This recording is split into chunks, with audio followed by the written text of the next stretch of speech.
Hai,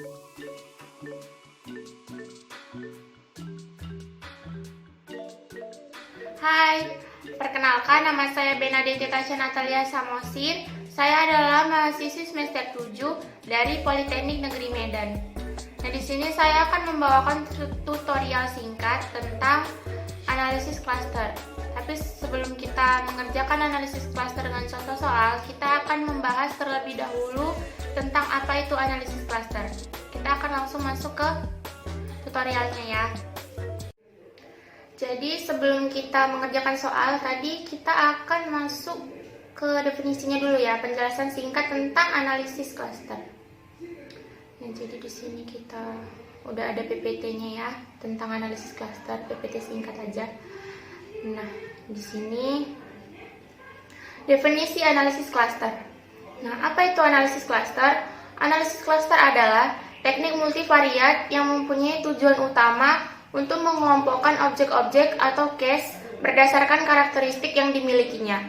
Analisis klaster mengklasifikasi objek sehingga setiap objek yang memiliki sifat yang mirip atau paling dekat kesamaannya akan mengelompok ke dalam satu klaster atau kelompok yang sama. Kemudian, apa sih tujuan dari analisis klaster tersebut? Tujuan utama analisis klaster adalah mengelompokkan objek-objek berdasarkan kesamaan karakteristik di antara objek-objek tersebut. Objek bisa berupa produk, yaitu barang dan jasa. Bisa berupa benda, yaitu tumbuhan atau lainnya. Bisa berupa juga orang, bisa responden, konsumen, atau yang lain. Objek tersebut akan diklasifikasikan ke dalam satu atau lebih klaster atau kelompok, sehingga objek-objek yang berada dalam satu klaster akan mempunyai kemiripan satu dengan yang lain. Jadi secara logika, klaster yang baik adalah klaster yang mempunyai yang pertama, homogenitas atau kesamaan yang tinggi antar anggota dalam satu klaster. Yang kedua, heterogenitas atau perbedaan yang tinggi antar klaster yang satu dengan klaster yang lainnya. Nah, jadi jenis-jenis klaster analisis klaster itu ada dua. Yang pertama itu ada metode hierarki klaster, yaitu metode yang memulai pengelompokan dengan dua atau lebih objek yang mempunyai kesamaan paling dekat. Kemudian proses diteruskan ke objek lain yang mempunyai kedekatan kedua. Yang kedua adalah metode non-hierarki cluster atau biasa disebut Cummins cluster. Berbeda dengan metode hierarki, metode ini justru dimulai dengan terlebih dahulu jumlah cluster yang diinginkan, yaitu bisa 2 cluster, 3 cluster, dan lain-lain. Setelah jumlah cluster diketahui, baru proses cluster dilakukan tanpa mengikuti proses hierarki. Nah, jadi itu tadi adalah penjelasan singkat tentang analisis cluster. Nah, jadi tadi kita sudah membahas sedikit tentang analisis klaster dan sekarang kita akan masuk ke contoh kasus ya. Contoh kasus analisis klaster dengan hierarki dan Cummins. Cummins itu non hierarki. Seorang peneliti ingin mengetahui klaster nilai siswa di olahraga atletik. Untuk keperluan penelitian ini, peneliti tersebut mengambil sampel sebanyak 30 konsumen atau siswa. Nah, jadi kita masuk ke sini. Saya close dulu ya. Nah, ini saya udah buat data nilainya. Di sini ada 30 siswa atau 30 sampel dengan 10 variabel, yaitu lari estafet sampai ke panahan yang termasuk olahraga atletik, dan di sini nilainya udah ada. Jadi caranya itu nanti teman-teman bisa ngisi dari variabel view, di sini diisi kayak biasa. Di nama ini type-nya string ya. Kemudian measure-nya buat nominal. Yang lain lari estafet sampai ke panahan itu bisa dibuat numerik dan measure-nya scale. Nah, setelah itu langsung aja isikan nilainya atau datanya. Tapi sebelum kita akan memulai ujinya, kita harus melakukan standarisasi dulu. Sebenarnya data ini nggak perlu distandarisasi karena jaraknya nggak terlalu jauh ya antara yang satu dengan yang lainnya. Yang perlu distandarisasi itu misalnya nanti kita memiliki data, misalnya di sini lari estafet 80, kemudian di lompat jauh ini nanti ada 2 atau 3, itu perlu distandarisasi supaya jaraknya tidak terlalu jauh. Nah, di sini supaya kita tahu, kita coba aja standarisasi. Kita klik menu analyze, kita pilih descriptive statistik, kemudian kita pilih descriptive. Di sini kita masukkan semua variabelnya ke variables, kemudian kita checklist yang save standardized value as variables. Kita klik OK. Nah, kita tunggu outputnya. Ini outputnya nggak kita pakai cuman yang ini yang keluar di data view.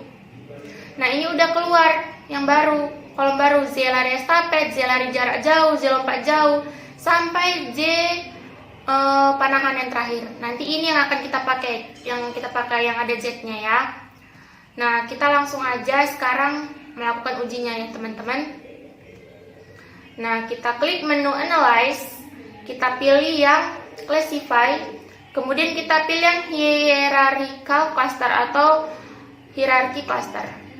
Nah, di sini kita masukkan ya, yang ini nggak kita masukkan lagi yang lari estafet sampai panahan, karena kita akan memakai yang ada Z-nya. Nih, kita pilih semua yang ada Z, jangan sampai salah pilih ya, karena kita udah membuat standarisasi, jadi kita pakai yang udah distandarisasi. Ini semua yang ada Z kita pindahkan ke variables. Kemudian yang nama ini kita pindahkan ke label case by. Nah, kemudian di cluster kita pilih yang case, di display kita centering yang statistik dan plots. Kemudian di sini ada statistik. Kita klik, kita pilih agglomeration schedule dan proximity matrix. Kemudian di cluster membership kita pilih range of solution. Di sini minimum number of clusternya saya buat 2, maksimumnya saya buat 4. Di sini maksudnya saya itu mau mengeluarkan 2 sampai 4 cluster nantinya. Kemudian kita klik continue. Kemudian kita pilih yang plots. Di sini kita checklist yang dendrogram ya. Kemudian di e-size-nya kita pilih yang non. Kemudian kita klik continue. Kemudian di method, di cluster method kita pilih yang between group linkage. Kemudian di measure-nya kita pilih interval yang square Euclidean distance. Kemudian di standarisnya kita pilih yang z-score. Dan di sini by variable udah ada sendiri ya. Kemudian kita klik continue. Nah, di sini kita klik yang save. Nah, di cluster membership kita pilih yang range of solution. Di sini kita buat kayak tadi ya, 2 minimum, maksimumnya 4. Dan kita klik continue. Nah, setelah selesai semua, kita klik OK. Nah, kita tinggal nunggu outputnya. Nah, outputnya ini udah keluar. Nah, yang ini tadi tabel yang kita standarisasi ada scripted, jadi itu nggak kita baca lagi. Nah, ini udah keluar dari proximities dan yang lainnya. Nah, kita akan membaca hasil dari output ini ya teman-teman. Nah, jadi tadi kan udah keluar nih hasil outputnya. Sekarang kita akan membacanya ya teman-teman nih, hasil outputnya semua sampai ke dendrogramnya. Jadi udah saya pindahkan ke Word, hasil analisis cluster hierarki dengan SPSS. Yang pertama itu tadi outputnya itu kita lihat. Nah, ini yang standarisasi ya. Nih, proximities. Case processing summary, kita lihat nih, samakan dengan yang ini. Jadi yang pertama proximities, yang perlu kita lihat pertama kali adalah tabel proximities. Tabel output ini menunjukkan bahwa semua data sejumlah 30 objek atau responden mahasiswa tadi telah diproses tanpa ada data yang hilang. Kemudian yang kedua, outputnya itu adalah nih, karena ini terlalu banyak, jadi saya nggak pindahkan. Kita lihat keterangannya aja di sini. Tabel tadi menunjukkan matriks jarak antara variabel yang satu dengan variabel yang lain. Semakin kecil jarak Euclidean, maka semakin mirip kedua variabel tersebut, sehingga akan membentuk kelompok atau cluster. Kemudian yang selanjutnya adalah, kita lihat ya di output. Selanjutnya adalah tabel average linkage between groups atau agglomeration schedule. Nah, kita lihat penjelasannya di Word. Tabel di bawah merupakan hasil proses clustering dengan metode between group linkage. Setelah jarak antar variabel diukur dengan jarak Euclidean, maka dilakukan pengelompokan yang dilakukan secara bertingkat. Nah, ini tadi kan yang ada di output. Nah, ini kita lihat. Nah, ini kan sama kan?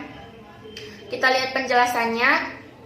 Jadi penjelasannya itu stage 1, terbentuk satu klaster yang beranggotakan sampel nomor 24 dan 29 dengan jarak 2,443 yang ada dari kolom coefficients. Kita lihat ke atas.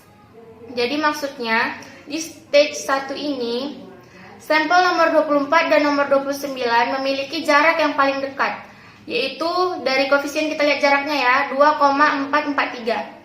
Nah, selanjutnya kita lihat penjelasan yang lainnya. Karena proses aglomerasi dimulai dari dua objek yang terdekat, maka jarak tersebut adalah yang terdekat dari sekian kombinasi jarak 30 objek yang ada. Berarti tadi ini adalah yang terdekat, 24 dan 29 itu adalah sampel yang terdekat daripada yang 30 sampel yang lain. Kita lihat penjelasan selanjutnya. Ada di bawah. Selanjutnya lihat kolom terakhir atau next stage, terlihat angka 19. Hal ini berarti clustering selanjutnya dilakukan dengan melihat stage 19. Nah, kita lihat ini next stage-nya 19 ya. Berarti kita lanjut ke sampel yang nomor 19. Nah, di sini kita lihat, di sini sampel nomor 12 dan sampel nomor 24 memiliki jarak 12,654. Dan selanjutnya next stage-nya adalah 21. Berarti kita lanjut ke stage nomor 21. Dan di sini sampelnya nomor 10 dan 12 yang memiliki jarak 14,340. Dan selanjutnya ke next stage 23. Begitu seterusnya nanti sampai habis. Nah, seperti itu cara membacanya ya. Kemudian kita lanjut ke tabel output yang keempat. Di sini outputnya di sini gak ada ya tabelnya. Nah, di sini gak ada, cuman ada penjelasannya aja.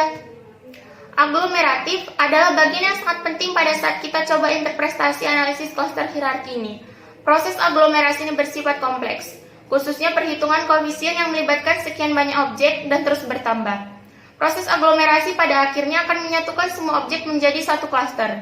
Hanya saja, dalam prosesnya dihasilkan beberapa cluster dengan masing-masing anggotanya, tergantung jumlah cluster yang dibentuk. Kita lanjut ke output yang kelima, yaitu cluster membership. Nah, di sini kita lihat penjelasannya. Perincian jumlah cluster dengan anggota yang terbentuk dapat dilihat pada tabel output berikut ini. Nah, jadi di sini maksudnya penjelasannya ada di bawah ya. Dari tabel di atas, jika kita menginginkan dua cluster, maka yang menjadi anggota cluster 1, lihat pada kolom dua cluster dengan simbol 1. Nah, kita lihat di sini. Misalnya kita mau memilih dua cluster. Berarti di sini yang masuk ke dalam cluster 1 itu adalah Dita, Gita, Rama, Ita, Atar, Endi, Imam, Kevin, Sasa, sampai ke Nia. Nah, jadi cuma Lara yang masuk ke cluster 2. Sementara kalau kita misalnya mau memilih 3 cluster, di sini berarti Dita sampai Kevin itu cluster 1, Sasa cluster 2, seterusnya dan si Lara lah cluster 3. Nah, begitu cara membacanya ya. Seterusnya kalau kita mau 4 cluster juga kayak gitu cara membacanya. Kemudian kita ke tabel yang terakhir, yaitu dendrogram. Nah, di sini kita lihat, ini dendrogramnya udah saya pindahkan ke Word. Itu ini. Dendrogram berguna untuk menunjukkan anggota cluster yang ada jika akan ditemukan beberapa cluster yang seharusnya dibentuk. Sebagai contoh, yang terlihat dalam dendrogram, apabila akan dibentuk 2 cluster, maka cluster 1 beranggotakan Carles sampai dengan Jasmine, sesuai urutan dalam dendrogram. Dan cluster 2 beranggotakan Imam sampai dengan Lara. Demikian seterusnya dapat dengan mudah dilihat anggota tiap cluster sesuai jumlah cluster yang diinginkan. Nah, ini, jadi saya jelaskan maksudnya itu kalau misalnya kita mau 2 cluster, sini saya kecilkan ya biar kita bisa. Kalau misalnya kita mau membuat 2 cluster, berarti kan di sini itu Carles, ini Carles sampai Jasmine. Ini Jasmine. 2 cluster ini. Sampai nomor 19 ini, sampai 19. Kemudian di bawahnya, nah ini kan udah ada garis yang baru berarti dari Imam dan Lara. Itu adalah cluster kedua ini. Kalau kita misalnya mau membuat 3 cluster, bisa. 3 cluster berarti dari Carles sampai ke kita.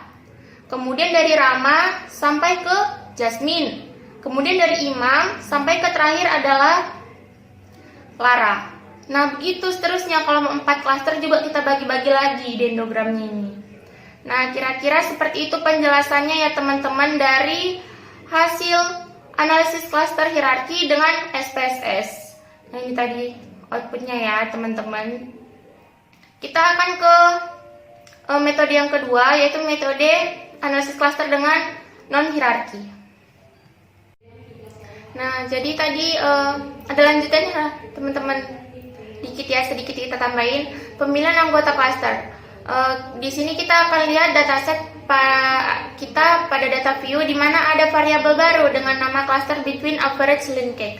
Variabel tersebut memberikan tanda pada sampel masuk menjadi anggota klaster yang mana. Nah, kita lihat ya di sini.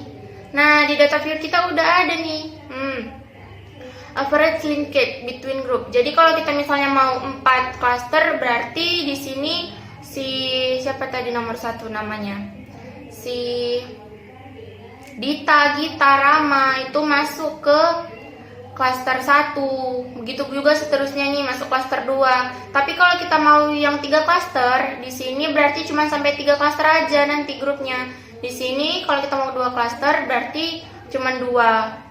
Nah, kira-kira seperti itu ini kolom tambahan yang ada di data view pada analisis cluster di hierarki ya, teman-teman.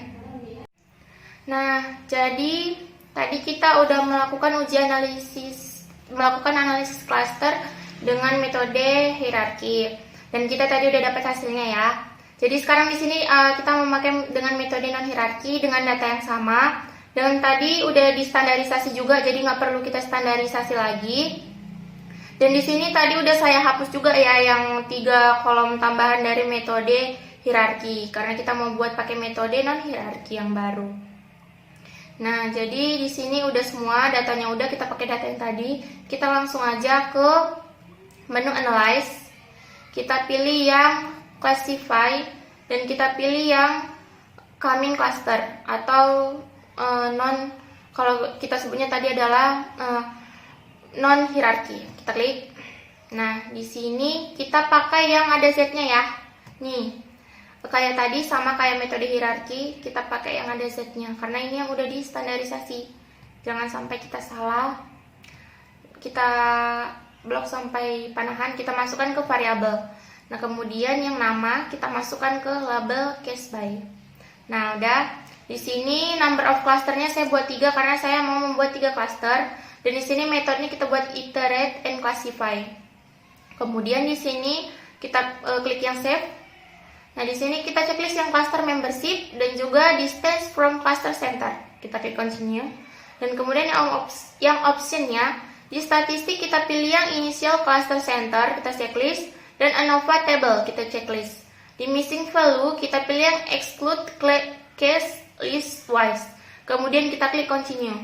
Nah, setelah semua ini udah, kita klik OK. Dan kita tinggal nunggu outputnya keluar ya, teman-teman. Nah, ini dia outputnya.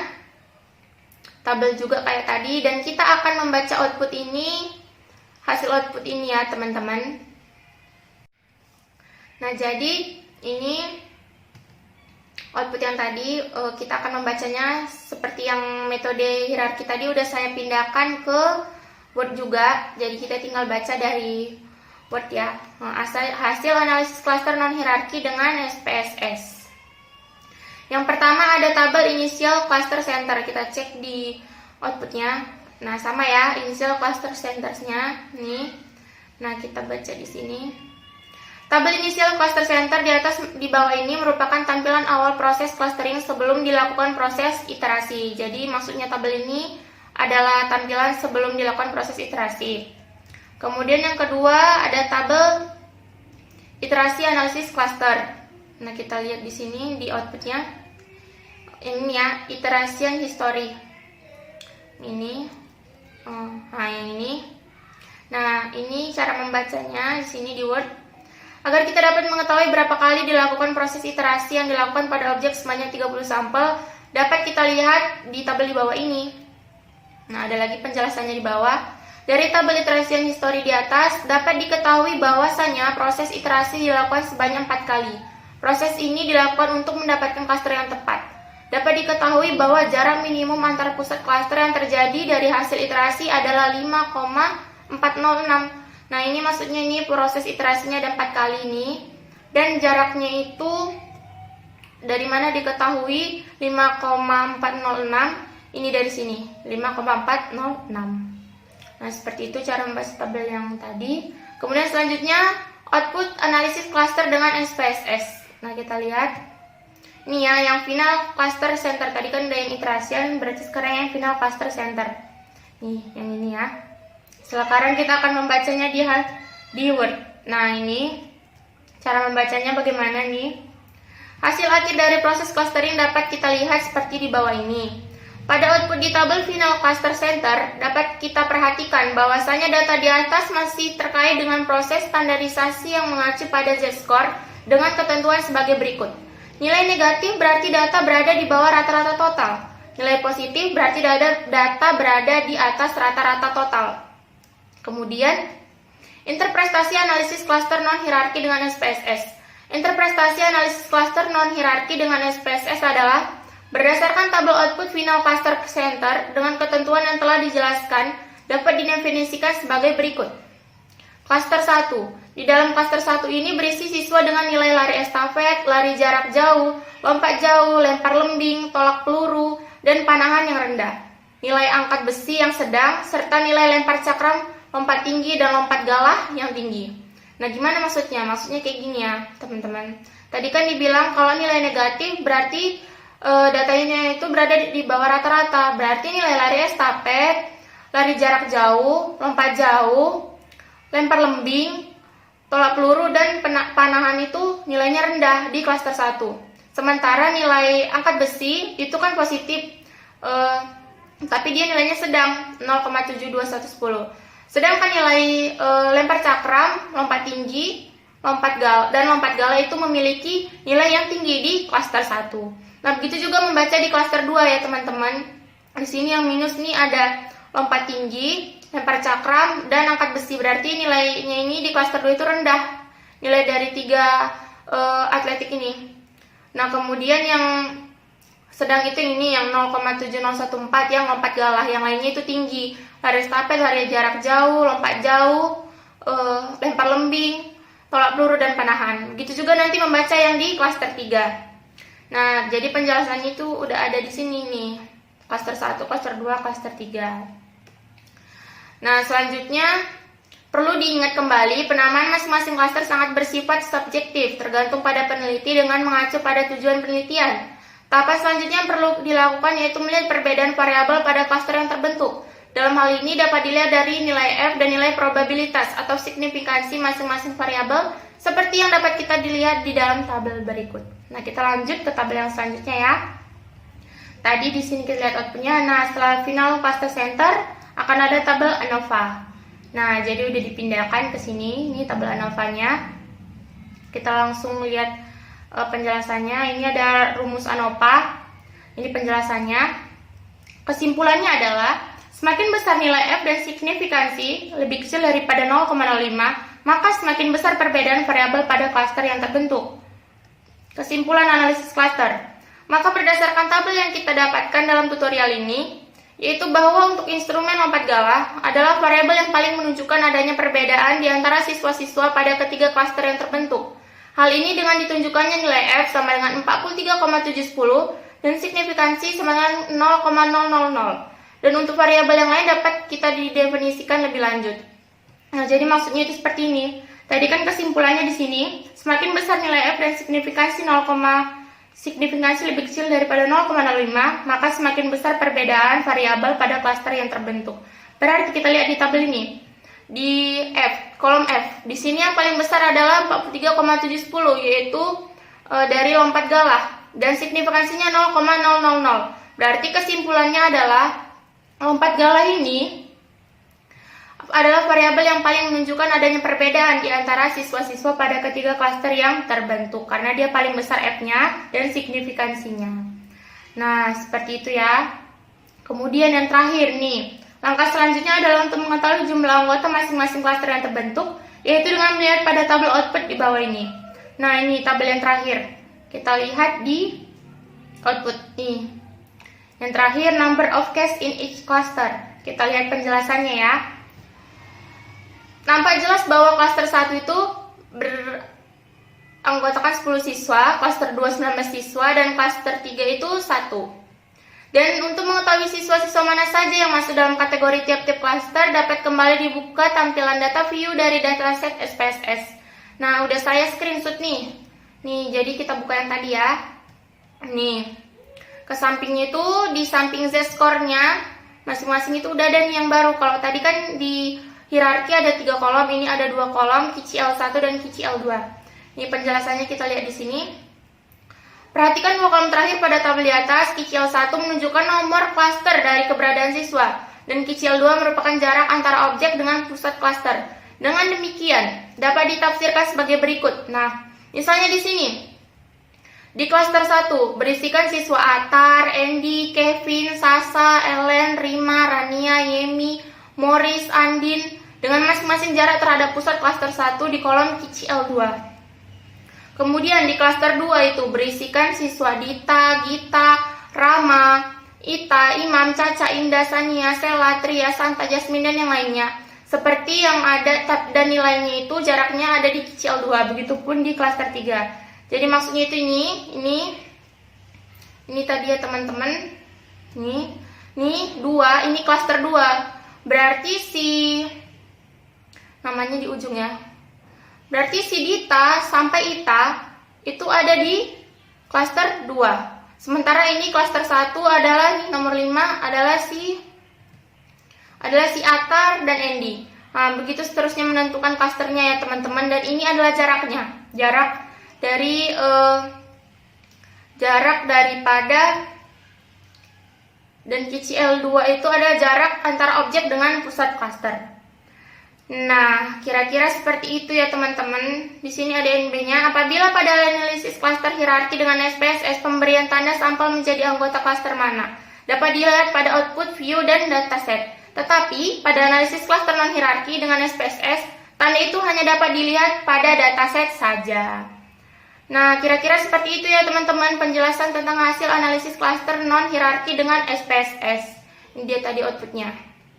Nah, ini ya teman-teman. Jadi kita udah selesai analisis klaster dengan hierarki dan non hierarki. Nah, jadi kira-kira sekian tutorial yang bisa saya bagikan tentang analisis cluster dari metode hierarki dan non hierarki atau Cummins cluster. Kiranya metode ini, tutorial dari metode-metode ini bisa berguna buat kita semua. Saya mohon maaf jika ada kesalahan kata dan saya ucapkan terima kasih untuk teman-teman semuanya yang sudah mau menonton. Sampai jumpa.